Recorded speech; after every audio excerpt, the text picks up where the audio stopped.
1823માં એટલે કે સ્વામિનારાયણ ભગવાનની હયાતીના સમયમાં બિશપ ઓફ કલકત્તાનું સ્થાન ખાલી પડ્યું. કારણ શું હતું? તો ધર્મ પ્રચાર માટે બિશપ એટલે ધર્મગુરુ, એક ખ્રિસ્તી ધર્મગુરુની પદવી છે. આપણે જેમ મહંત કહીએ અથવા આપણે આચાર્ય કહીએ, એ પ્રકારની એક પદવી છે. તો એ સ્થાન ખાલી પડ્યું. કારણ એ હતું કે અહીંયા ખૂબ ખ્રિસ્તી ધર્મના પ્રચાર માટે પ્રયાસ થયો, પણ લોકો વટલાયા નહીં. ઓકે, એટલે ઓલ ઓવર ભારતમાં એમને સફળતા ન મળી. તો એક ફ્રેન્ચ પાદરી હતો, એબે ડુબોઇસ. એણે પણ અહીંયા લગભગ 29 વર્ષ રહીને ખ્રિસ્તી ધર્મના પ્રચાર માટે પ્રયાસ કર્યો. વર્ષ આગળ પાછળ હોઈ શકે સંખ્યા, પણ એટલા વર્ષો લગભગ 3 દાયકા અહીંયા રહ્યો અને એને પણ ખૂબ પ્રચાર માટે પ્રયાસ કર્યો, વટલાવવા માટે. પણ એ જ્યારે અહીંથી પાછો ગયો ત્યારે એણે લખ્યું કે અહીંયા ખ્રિસ્તી ધર્મના પ્રચારની શક્યતા નહીવત છે, અહીંયા પ્રચાર શક્ય નથી. 3 દાયકા રહ્યા પછી કારણ કે બહુ જ ઓછા લોકોને એ કન્વર્ટ કરી શક્યા, અને એ જે કન્વર્ટ કરી શક્યો એ પણ કોણ? તો જે લોકોને નાત બાર કાઢી મૂકવામાં આવ્યા હોય. એ જમાનામાં કેટલાકને નાત બાર કરતા, ભૂલો કરતા તો નાત બાર કાઢતા. પછી બેગર્સ, ભિખારીઓ. પરિહાર્સ એટલે કે જે એમનેમ રખડતા હોય, જે ક્યાંય એનું કોઈ ધણી ન હોય, એવા કેટલાક લોકો. અને એની સંખ્યા પણ 150 કરતા ઓછી હતી 30 વર્ષની મહેનત પછી. એટલે એણે કહ્યું કે અહીંયા કોઈ ધર્મ પ્રચારની બહુ શક્યતા નથી. એવામાં એક બ્રાહ્મણ વટલાયો હતો 1810ના વર્ષમાં. એક બ્રાહ્મણ વટલાયો, પહેલો સમ ખાવાનો. એની ચોટી કાપવામાં આવી. એ ચોટી આજે પણ અમેરિકામાં બોસ્ટન પાસે સાલમ મ્યુઝિયમમાં રાખવામાં આવી છે. એક બ્રાહ્મણ વટલાયો, ચોટી હજુ મ્યુઝિયમમાં રાખવામાં આવી છે, હજુ છે, અને મેં જોયેલી છે.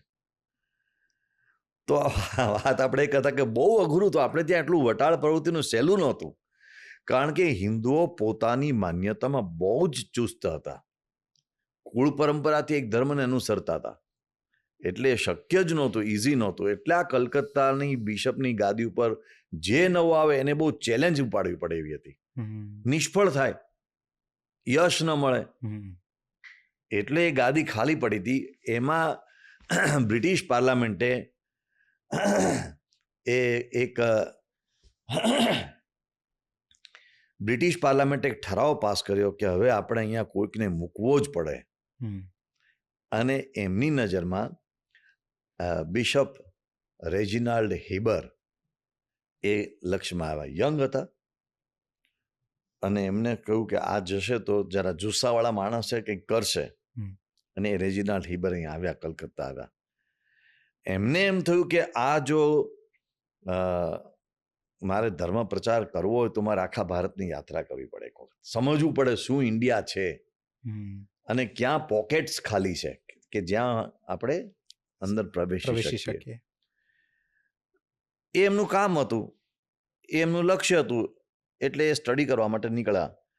પણ એ બ્રિટનથી નીકળ્યા ત્યારથી લઈને ભારતમાં એ જ્યાં જ્યાં ગયા અને જ્યાં જ્યાં એમને ઈસ્ટ ઇન્ડિયા કંપનીના અધિકારીઓ મળ્યા, એ બધાએ એક મહાપુરુષના વખાણ વારંવાર કર્યા. એ હતા ભગવાન સ્વામિનારાયણ. અને એ બધાએ એમને ઠેર ઠેર કહ્યું કે તમે એમને મળજો.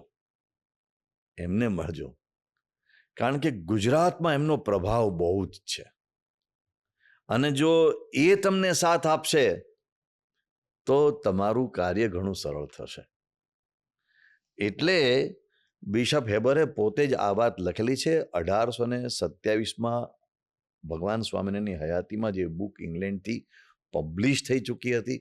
ભગવાન સ્વામિનારાયણ 1830માં અંતર્ધાન થયા, એના 3 વર્ષ પહેલાં તો આ બુક પબ્લિશ થઈ ગઈ હતી, જેમાં બિશપ હેબરે ભગવાન સ્વામિનારાયણની મુલાકાતનું વર્ણન છાપેલું છે. એની જ આ બધી વાતો હું કરું છું. તો એ બિશપે બધા પાસેથી ઓપિનિયન સાંભળ્યો. છેવટે તેઓ બરોડા આવ્યા. બરોડામાં ત્યાંનો રેસિડેન્ટ કલેક્ટર જેમ્સ વિલિયમ્સ હતો. એની પાસેથી બધા વખાણો સાંભળ્યા. ગાયકવાડ પાસેથી વખાણ સાંભળ્યા, કારણ કે મહારાજા ગાયકવાડ એના પત્રો બરોડાની સયાજીરાવ મહારાજાની આર્કાઇવ્સમાં પડ્યા છે. પત્રો મેં જાતે જોયા છે. પત્રોમાં મહારાજા સયાજીરાવ ભગવાન સ્વામિનારાયણને એમ કે છે કે તમે અમારા ઈષ્ટદેવ છો, તમે અમારા ભગવાન છો, તમે અમારું સર્વસ્વ છો, એવા પત્રો ત્યાં સચવાયેલા પડ્યા જ છે.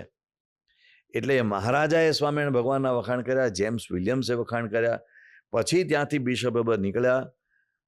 એમને બહુ જ ઈચ્છા હતી કે હું સ્વામિનારાયણને ક્યાં મળી છે. કાંઈ મોબાઈલ ફોનનો જમાનો નહોતો કે ગમે ત્યાં ફોન કરીને પૂછી શકાય. એટલે ત્યાંથી નીકળ્યા અને એમની સાથે એક થોમસ વિલિયમ્સન નામનો અધિકારી હતો, જે ખેડાનો કલેક્ટર હતો. એ એમની સાથે ટ્રાવેલ કરતા હતા. એમણે રસ્તામાં સ્વામિનારાયણ ભગવાનના મહિમાની ખૂબ વાત કરી કે સ્વામિનારાયણ ભગવાને કેવી ગુજરાતમાં શાંતિ સ્થાપી છે, શસ્ત્ર વિના કેવી રીતે લોકોના જીવન પરિવર્તનો કર્યા છે. શાસનથી આપણે ન કરી શકીએ એ એમણે શાસ્ત્રની વાતો, ઉચ્ચ શાસ્ત્રની વાતો લોકોના જીવનમાં કેવી રીતે સહજતાથી ઉતારી છે. આ બધી વાતો એમાં રેકોર્ડેડ છે. એટલે હું અત્યારે એક વખત એના ઉપર જ આપણે જુદો એપિસોડ કરીશું. અત્યારે માત્ર આની જ વાત કરું, સંક્ષેપમાં સાર રૂપે કહું છું. એનાથી બિશપે એમ નક્કી કર્યું મારે એમને તાત્કાલિક મળવું છે. એટલે બિશપ હેબરે આ થોમસ વિલિયમ્સનને કહ્યું કે તમે કોઈને તાત્કાલિક કેવડાવો, આપણે એમને મળવું જ છે. એટલે એમણે મેસેજ કેવડાવ્યો કાસદ દ્વારા. એ તો પદયાત્રા દ્વારા આવતા હતા, એટલે ઘોડા ઉપર બેસીને, પણ ટૂંકમાં એવા વાહનમાં આવતા હતા. અને એનો વાસદમાં ઉતારો હતો. એ વખતે થોમસ વિલિયમ્સને કેવડાવ્યું એટલે સ્વામિનારાયણ ભગવાન વતી 6 માણસો એમને મળવા માટે આવ્યા. આ જે 6 માણસો મળવા માટે આવ્યા એનું વર્ણન બિશપે પોતે લખેલું છે કે હું તંબુમાં બેઠો હતો વાસદમાં, નદી કિનારે, મહી નદીના કાંઠે, અને એ વખતે 6 માણસો મારા તંબુની અંદર આવ્યા અને એમણે કહ્યું કે સ્વામિનારાયણના માણસો તમને મળવા આવ્યા છે.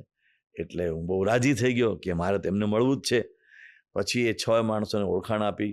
તો એમાં એક બ્રાહ્મણ હતા, એક ક્ષત્રિય હતા, એક મુસ્લિમ હતા, એક વણિક હતા. એમ કહીને 6 અલગ અલગ જ્ઞાતિઓના હતા. એનાથી બિશપ હેબર અતિશય પ્રભાવિત થયા, કારણ કે એમને એવું હતું કે હિન્દુસ્તાન તો જ્ઞાતિ વચ્ચે બહુ ઝઘડા છે, 2 જ્ઞાતિવાળા ક્યારેય ભેગા જ થતા નથી, એવું એણે સાંભળ્યું હતું. અને એનો લાભ લઈને એમને તો વટરાળ પ્રવૃત્તિ કરવી હતી. પણ જ્યારે આ 6 જણા સાથે આવ્યા, એને પૂછ્યું તમે બધા ભેગા કેવી રીતે રહો છો? આશ્ચર્ય કહેવાય. એટલે બ્રાહ્મણ પણ છે ને મિયાજી પણ છે, તો બંને સાથે કેવી રીતે બને? પેલા તો પંડિત હતા, જે બ્રાહ્મણ હતા એ બહુ મોટા પંડિત હતા. એમણે જ વર્ણન કર્યું છે. ત્યારે એમણે કહ્યું કે અમને ભગવાન સ્વામિનારાયણે શીખવાડ્યું છે કે આપણે બધા એકબીજાના ભાઈઓ છે, એવી રીતે આપણે રહેવું જોઈએ. ભ્રાતૃભાવ શીખવ્યો છે. એટલે બિશપને બહુ જ આશ્ચર્ય થયું. આ બહુ રેર કહેવાય. આજે જ્ઞાતિ વચ્ચેના પ્રશ્નો હજુ આપણે સંપૂર્ણ નલિફાઈ નથી કરી શક્યા એ જમાનામાં. અને પછી બિશપે બધાનો પરિચય મળ્યો, બધા સાથે વાતચીત કરી. એમને લાગ્યું કે આ તો બહુ જબરજસ્ત કે જ્ઞાતિ પ્રથાથી ઉપર ઉઠીને બધાને આત્માની દ્રષ્ટિથી જોવાની વાત શીખવી છે એમણે. એ વાત આ લોકોએ સ્વામિનારાયણ ભગવાન વતી એમના શિષ્યોએ કરી કે અમને સ્વામિનારાયણ ભગવાને કહ્યું છે કે આ શરીરના ભાવોથી નહીં, બધાને આત્મા ભાવથી જોવા જોઈએ. તો એનાથી બિશપ બહુ જ પ્રભાવિત થયા અને કે હવે મારે જલ્દી મળવું છે. એટલે પછી આમણે બધાએ કહ્યું કે નડિયાદ પધારવાના છે અને નડિયાદમાં આપણે એમને મળીશું. એટલે પછી નડિયાદમાં એમની મુલાકાત થઈ 1825 26મી માર્ચ. એ દિવસે નડિયાદમાં, આજે પણ એ જગ્યા ત્યાં નડિયાદમાં છે જ, એ જગ્યાએ ભગવાન સ્વામિનારાયણની મુલાકાત બિશપ હેબર સાથે થઈ. એનો ઘણો લાંબો વાર્તાલાપ થયો. બિશપને બહુ જ ઈચ્છા હતી કે ભગવાન સ્વામિનારાયણ એ મને વટાળ પ્રવૃત્તિમાં મદદ કરશે તો મારું કામ બહુ સરળ થશે. એ પર્પસથી એને એમણે લખેલું જ છે, પોતે જ લખેલું છે, મારું કામ સરળ થશે. પણ જ્યારે ભગવાન સ્વામિનારાયણ મળ્યા ત્યારે એમને લાગ્યું કે ના, એ મારી ભાવના સફળ નહીં થાય. એટલે પછી બિશપ હેબર ત્યાંથી નીકળી ગયા. એમણે ભગવાન સ્વામિનારાયણને કહ્યું કે તમે મારી સાથે ખેડા ચાલો, હજુ આપણે વાત કરશું. 2 કલાક પૂરતા મળ્યા હતા, તમારી સાથે ખેડા આવો. ખેડામાં એ સમયે એક જસ્ટિસ આયનસાઇડ કરીને જજ હતા. એના બંગલે બિશપ રોકાયા હતા. સ્વામિનારાયણ ભગવાને નડિયાદથી પોતાની સાથે આવવા માટે એમણે કહ્યું તમે મારી સાથે ચાલો, પણ સ્વામિનારાયણ ભગવાને કહ્યું મારે વડતાલ જવાનું છે અને વડતાલમાં અત્યારે 5,000 માણસો મારી રાહ જુએ છે અને ત્યાં અત્યારે ઉત્સવ છે, મારે ત્યાં જવું પડશે. એટલે સ્વામિનારાયણ ભગવાન એમની સાથે ન ગયા.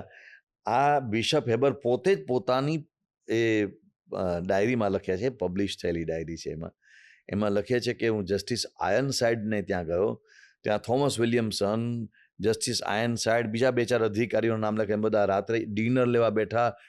ડિનર વખતે આ જસ્ટિસ આયર્નસાઇડ જજ હતો, એ બ્રિટિશ જજ હતો, એ એટલા બધા સહજાનંદ સ્વામી મહારાજના વખાણ કરવા લાગ્યો.